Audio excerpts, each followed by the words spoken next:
السلام علیکم دوستو، ڈرامہ سیریل بے نام کا اگلا ٹیسر پرومو لانچ کر دیا گیا ہے، لیکن آخر کار وہی مسئلہ حل نہیں ہوتا۔ ان دو بہنوں کا اصل وارث کون ہے؟ ہمیں تو پتہ ہے کہ بھائی اصل وارث اس کا یہ باپ ہے، اور لیکن چلو یہ دونوں نہیں مان رہی، آگے وہ بھی نہیں مان رہے نا، نہ روبینہ آنٹی مان رہی ہے، نہ لائبہ مان رہی ہے، نہ ہی اس کی جو بہن ہے کی ماں مان رہی ہے۔ تو آخر یار اس سب کا حل کیا ہے؟ حل ایک ہی ہو سکتا ہے کہ مطلب گما پھرا کے بات روبینہ آنٹی جو نا اس پر لے آ رہی ہے کہ بھائی آپ جو نا حیدر لائبہ سے نکاح کرو۔ آخر کیوں یار؟ لائبہ سے نکاح کرنے کا مقصد کیا ہے؟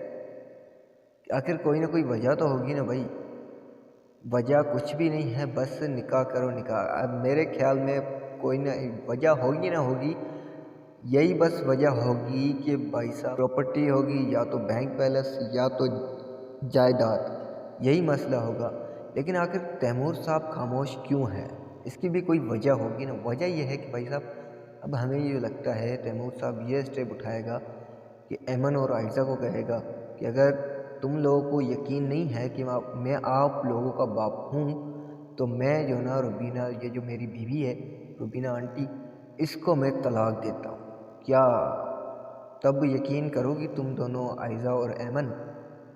تو آپ لوگوں کا کیا خیال ہے؟ کیا واقعی میں ہی جو نا ہمارا تیمور صاحب یہی کچھ اسٹیپ اٹھانے والا ہے یا نہیں؟ اور یار بہن جو مطلب اس کی روبینہ آنٹی کی بہن ہے، یعنی کہ حیدر کی ماں، ایک تو یہ ہے ٹھیک، یعنی کہ لائبہ کی ماں کی بہن ہے۔ اگر تیمور صاحب کی بہن ہوتی تو کیا ہوتا؟ نہ جانے پتہ نہیں کیا سے کیا ہوتا یار، اتنا مطلب انٹرسٹنگ ڈرامہ ہوتا، لیکن یار رائٹر نے یہ غلطی کر دی۔ تو آپ لوگوں کا کیا خیال ہے؟ آپ لوگوں کی کیا رائے اس چھوٹی سی اپڈیٹ، چھوٹی سی رائے کے حوالے سے؟ تو اپنی رائے کا اظہار کمنٹ سیکشن میں کیجیے۔ اگر ویڈیو چلے گی تو یار لائک کمنٹ شیئر کرنا بولیں۔ ایک چھوٹی سی ریکویسٹ یار، بڑی محنت سے ویڈیو بناتے ہیں تو کم سے کم چینل کو سبسکرائب ضرور کیجیے۔ تو تب تک کے لیے ہمیں دیجیے اجازت، دیکھتے رہیے ڈرامستان فار یو اینڈ ڈرامہ گرو۔ اللہ حافظ۔